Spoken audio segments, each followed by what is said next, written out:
तुलसी की शादी शहर में तय हो गई। उसके माता पिता नहीं थे, उसके चाचा चाची ने ही उसका कन्यादान किया।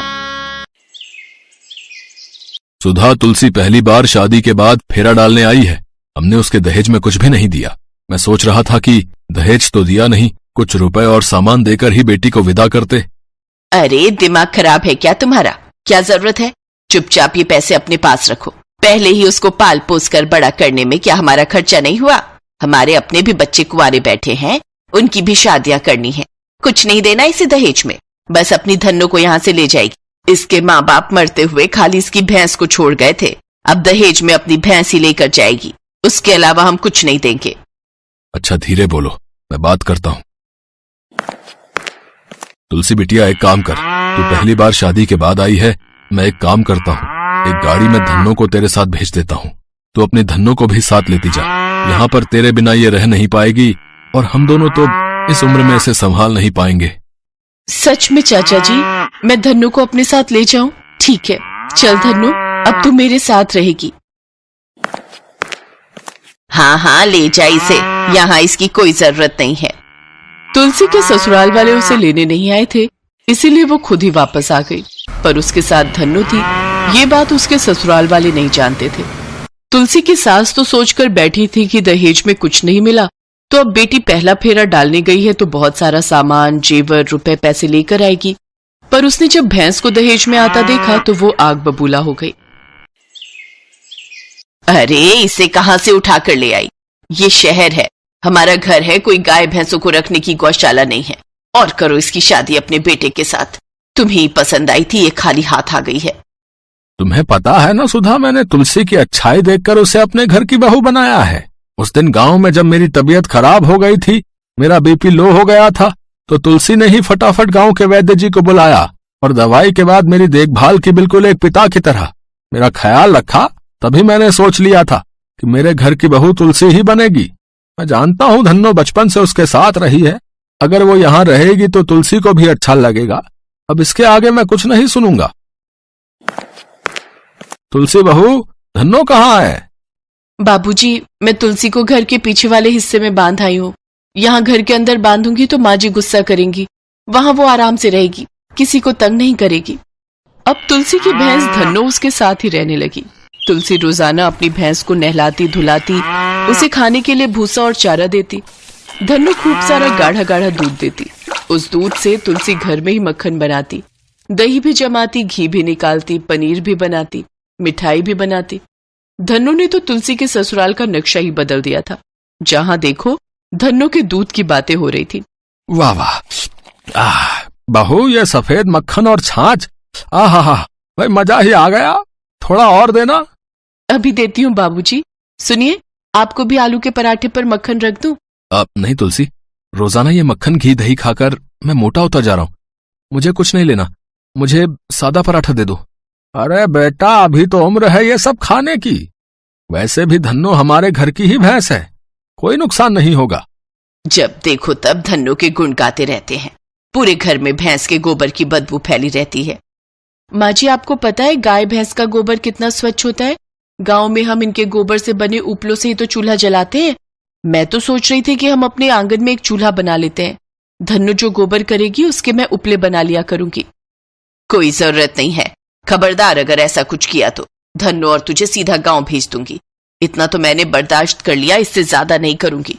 और तुम क्या कह रहे थे, जरा एक बार बताओ, तुम दोनों का जाना जरूरी है क्या? पता नहीं, मम्मी पापा तो यही बोल रहे हैं कि रामलाल जी हमारे पुराने कस्टमर हैं, तो उनकी बेटी की शादी में हम दोनों को जाना जरूरी है। हाँ सुधा, रामलाल जी की बेटी की शादी में हमारा जाना बहुत जरूरी है। रात की शादी है, कल दोपहर तक हम लोग आ जाएंगे। एक रात की ही तो बात है। ठीक है, मैं आप दोनों के कपड़े लगा देती हूँ। कौन से कोट पैंट रखने हैं बता देना। आशीष और उसके पिता उनके किसी कस्टमर के घर शादी के लिए चले जाते हैं। रात को तुलसी और सुधा घर पर अकेली थी। माँ जी, मैं आपके साथ ही सो जाती हूँ, आपको डर नहीं लगेगा? अरे अरे, इसे कहाँ लेकर आ रही है? ये भी हमारे साथ सोएगी क्या? हाँ माँ जी, कोई भरोसा नहीं, रात में कोई चोर आ गया तो कम से कम धन्नो से मारकर भगा तो देगी। तू मुझे डरा रही है। अरे अरे, डरो नहीं माँ जी, मैं तो मजाक कर रही थी। धन्नो बाहर अकेली थी, मैंने सोचा आज रात ये हमारे साथ ही सो जाएगी। ये परेशान नहीं करती, ये एक कोने में बस बैठ जाती है। ठीक है, अब चुपचाप सो जा बिस्तर पर आकर और इसे बोल बैठ जाएगी। धन्नो, उधर कोने में आराम से बैठ जा, जब तक मैं ना बोलूं तब तक वहां से उठना मत। धन्नो कोने में जाकर बैठ जाती है। तुलसी और सुधा बिस्तर पर सो जाती हैं। आधी रात के समय सुधा को प्यास लगती है, पर सुधा इस बात से बेखबर थी कि घर में सचमुच 2 चोर घुस आए हैं। कैसे दोनों महारानी सो रही हैं, ये और इसकी भैंस आराम से खर्राटे मार रही हैं। यहाँ पानी भी नहीं रखा, मुझे रसोई में जाना पड़ेगा। सुधा जैसे ही रसोई में पानी लेने के लिए जाती है, उसकी नजर चोरों पर पड़ जाती है। चोर चोर चोर, कोई बचाओ, तुलसी बहू, घर में चोर घुस आए हैं। हे भगवान, लगता है हमारे घर में सच में चोर आ गए हैं।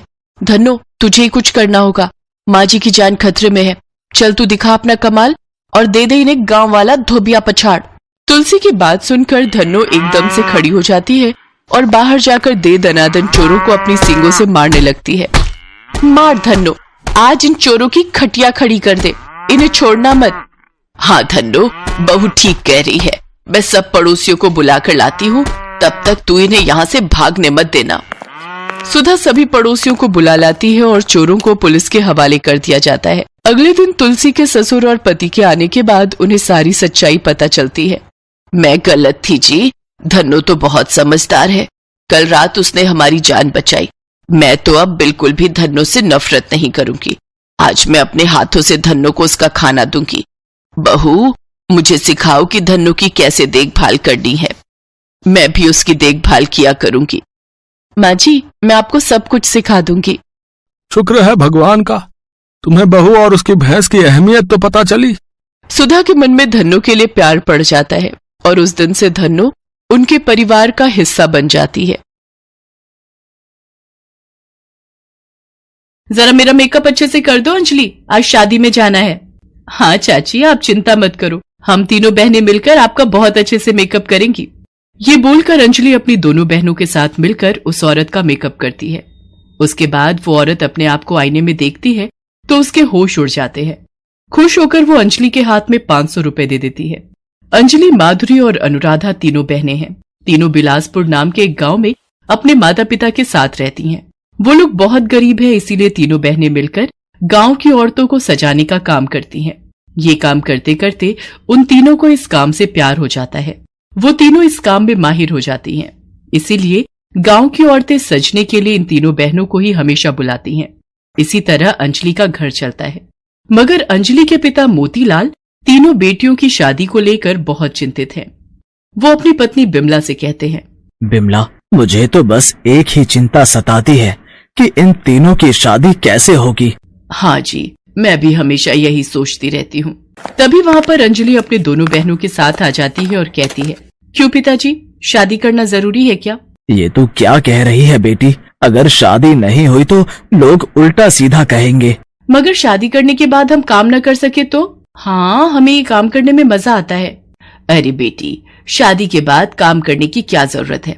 तुम लोग बस घर संभालना सीखो, काम तो तुम लोगों के पति करेंगे ना। मगर माँ, कोई अगर मगर नहीं, शादी तो करनी ही होगी। अगर जरूरत पड़े तो मैं इस घर को गिरवी रखकर तुम लोगों की शादी करवाऊंगा। तीनों बहनें चुप हो जाती हैं।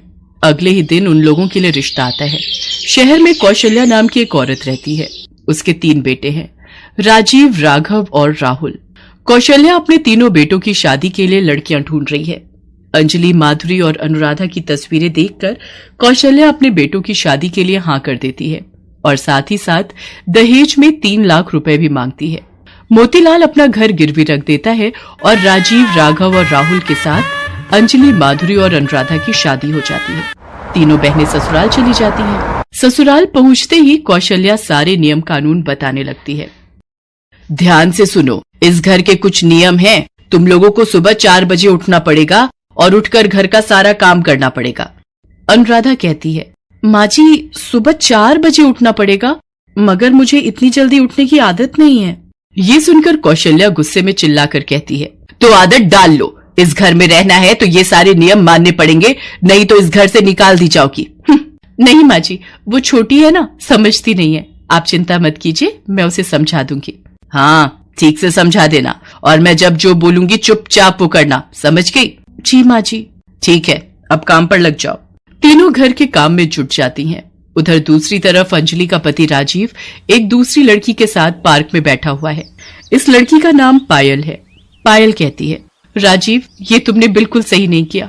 मेरे होते हुए तुमने किसी और से शादी कैसे कर ली? हम भी शादी करेंगे पायल, तुम बस थोड़ा इंतजार करो। मैंने पता किया है, राघव और राहुल की भी गर्लफ्रेंड है, मगर उन दोनों ने भी माँ के कहने पर उन गांव की गवारों से शादी कर ली। हम तीनों मिलकर सोचते हैं कि आगे क्या करना है। ये बोलकर राजीव पायल को समझा देता है, मगर उसे कुछ समझ में नहीं आ रहा है कि वो करे तो क्या करे। इसके बाद कुछ दिन बीत जाते हैं। अंजलि, माधुरी और अनुराधा मन लगाकर घर के काम करती हैं। सुबह से लेकर रात तक वो तीनों बस काम ही करती रहती हैं और छोटी से छोटी गलती के लिए वो कौशल्या से डांट भी खाती रहती हैं। ऐसा अब हर रोज चलने लगता है, मगर बीच बीच में उन लोगों को ब्यूटी पार्लर का काम करने की बड़ी इच्छा होती है। अंजलि दीदी, एक बार माँ जी से पूछकर देखो ना, मैं मेकअप करना चाहती हूँ। एक बार बात करो ना दीदी। काम तो मैं भी करना चाहती हूँ बहन। ठीक है, मैं माँ जी से बात करती हूँ। अंजलि जब कौशल्या से काम करने की इजाजत मांगती है तब कौशल्या गुस्सा होकर कहती है, तुम्हारी हिम्मत कैसे हुई ऐसी अनाप शनाप बात करने की? इस घर की बहुएं कभी बाहर काम नहीं करती और कभी ये सब मत बोलना। अंजलि समझ जाती है कि काम करने की इजाजत तो कभी नहीं मिलेगी। उसी शाम को कौशल्या बाहर कहीं जाती है। घर पर बस अंजलि, माधुरी और अनुराधा हैं। तभी उनकी पड़ोसन जानकी चाची वहां पर आती हैं। क्या बात है जानकी चाची, अभी तो माँ जी नहीं है, आप बैठिए, माँ जी अभी आ जाएंगी। अरे देखो ना अंजलि, क्या मुसीबत है। यहाँ एक भी अच्छा ब्यूटी पार्लर नहीं है। एक था, आज वो भी बंद है। मुझे शादी में जाना है, अब मैं कैसे सजूंगी? ये सुनते ही तीनों के दिमाग में एक आइडिया आता है। चाची, असल में हम लोगों को ब्यूटी पार्लर का काम आता है, हम लोग गांव में करते थे। आप चाहे तो हम आपका मेकअप कर सकती हैं। ये सुनकर जानकी बहुत खुश होती है और राजी हो जाती है। अंजलि, माधुरी और अनुराधा मिलकर जानकी का मेकअप बहुत अच्छे से करती हैं। जानकी चाची इतनी खुश होती हैं कि तीनों को 3000 रुपए दे देती हैं। ये लो, तुम लोगों ने मेरा हुलिया ही बदल डाला। यहाँ किसी को ऐसा मेकअप करना नहीं आता। और तभी कौशल्या वहां पर चली आती है और अंजलि को पैसे लेते हुए देख लेती है। और ये देखने के बाद कौशल्या गुस्से में आग बबूला हो जाती है। क्या मेरे मना करने के बावजूद तुम लोग पैसों के लिए मेकअप कर रही हो? मेरी बातों का उल्लंघन कर रही हो? नहीं माँ जी, आप जैसा सोच रही है वैसा नहीं है। कैसा है वो मुझे दिख रहा है। निकल जाओ मेरे घर से, अभी के अभी निकल जाओ। अरे कौशल्या, गुस्सा क्यों करती है, जाने देना। तू चुप रह जानकी, तुझे तो मैं बाद में देखती हूँ। जानकी वहां से चली जाती है और तभी राजीव, राघव और राहुल गले में वरमाला पहने हुए वहां प्रवेश करते हैं। उन लोगों के साथ उनकी नई पत्नियां हैं। राजीव कहता है, माँ पता है आप गुस्सा करेंगे, मगर हमने फिर से शादी कर ली।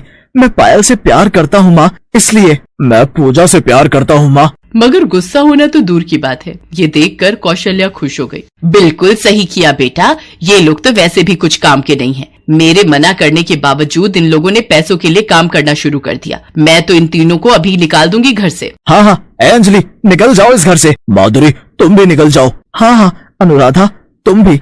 मैं आज से मेरी नई बीवी के साथ रहूंगा। अंजलि, माधुरी और अनुराधा तीनों रोने लगती हैं, मगर कौशल्या और बाकी सभी मिलकर उन तीनों को घर से निकाल देते हैं। अंजलि, माधुरी और अनुराधा तीनों रास्ते में रात गुजारती हैं और सुबह तीनों की तीनों उल्टियां करने लगती हैं। तभी वहां पर जानकी चाची आ जाती हैं और तीनों को अस्पताल लेकर जाती हैं। वहां पता चलता है कि तीनों की तीनों प्रेग्नेंट हैं। अंजलि रो पड़ती है, अब क्या होगा, हम कहाँ जाएंगे, हमारे पेट में बच्चा है, उसे हम कैसे जिंदा रखेंगे। अंजलि, तुम लोग मेरी बेटियों के जैसी हो, मैं तुम लोगों की मदद करूंगी। तुम तीनों मेरे घर में मेरे साथ रहोगी और मैं घर के बाहर एक ब्यूटी पार्लर खोल दूंगी। तुम लोग वहाँ काम करना, देखना औरतों और लड़कियों की लाइन लग जाएगी। तीनों को सहारा मिलता है। वो तीनों जानकी चाची के घर रहने लगते हैं। घर के बाहर पार्लर भी खुल जाता है और तीनों वहाँ काम करने लगती हैं। जानकी चाची ने सही कहा था, यहाँ अच्छा ब्यूटी पार्लर नहीं है। इसीलिए तीनों बहनों के पार्लर में धीरे धीरे भीड़ बढ़ती जाती है। तीनों बहनें मन लगाकर काम करती हैं और बहुत सारे पैसे कमा लेती हैं। इसी तरह वो तीनों इलाके में फेमस हो जाती हैं। सभी तीनों से प्यार करने लगते हैं। ऐसे उन लोगों के पास बहुत पैसा आ जाता है। उधर कौशल्या के घर में परेशानियां शुरू हो जाती हैं। तीनों नई बहुएं बहुत खर्चा करते हैं। ऐसे धीरे धीरे उनके सारे पैसे खत्म होने लगते हैं। वो लोग घर का कुछ काम भी नहीं करती हैं, इसीलिए राजीव, राघव और राहुल ऑफिस भी लेट पहुंचने लगते हैं और इसी वजह से तीनों की नौकरी भी चली जाती है। वो लोग कंगाल हो जाते हैं। छी राजीव, तुम्हारे पास तो अभी पैसे भी नहीं है। मैं किसी भिखारी के साथ नहीं रह सकती, मैं जा रही हूँ। पायल घर छोड़कर चली जाती है और साथ ही साथ बाकी दोनों बहुएं भी। तब कौशल्या कहती है, बेटा चल अंजलि के पास चलते हैं, सुना है वो तीनों बहुत कमा रही हैं, चल उन तीनों को वापस लाते हैं। कौशल्या और उसके तीनों बेटे अंजलि के पास जाते हैं। अंजलि अपनी दोनों बहनों के साथ ब्यूटी पार्लर में काम कर रही थी। सब सुनकर अंजलि कहती है, हम नहीं जाएंगे वापस। नहीं जाएगी मतलब? मैं तेरा पति हूँ। और मैं तेरी सास। अगर बात नहीं मानी तो मैं मार मार के तुम तीनों को यहीं दफन कर दूंगी। तभी इलाके की सारी औरतें वहाँ पर चली आती हैं। जानकी भी चली आती है। ए कौशल्या, इन लोगों को हाथ मत लगाना। इन लोगों को जब घर से निकाल दिया था तब नहीं याद आया था कि ये लोग तेरी बहुएं हैं? सभी पकड़ लो इन चारों को, अभी पुलिस आती ही होगी। पुलिस आती है और उन चारों को गिरफ्तार करके ले जाती है। उन लोगों को आजीवन कारावास की सजा मिलती है। तीनों बहनों को इंसाफ मिलता है। कुछ महीनों बाद तीनों की गोद में एक हंसता खेलता बच्चा आता है। ब्यूटी पार्लर के जरिए वो लोग बहुत अमीर हो जाती हैं और ऐसे ही सभी खुशी खुशी जीवन बिताने लगती हैं।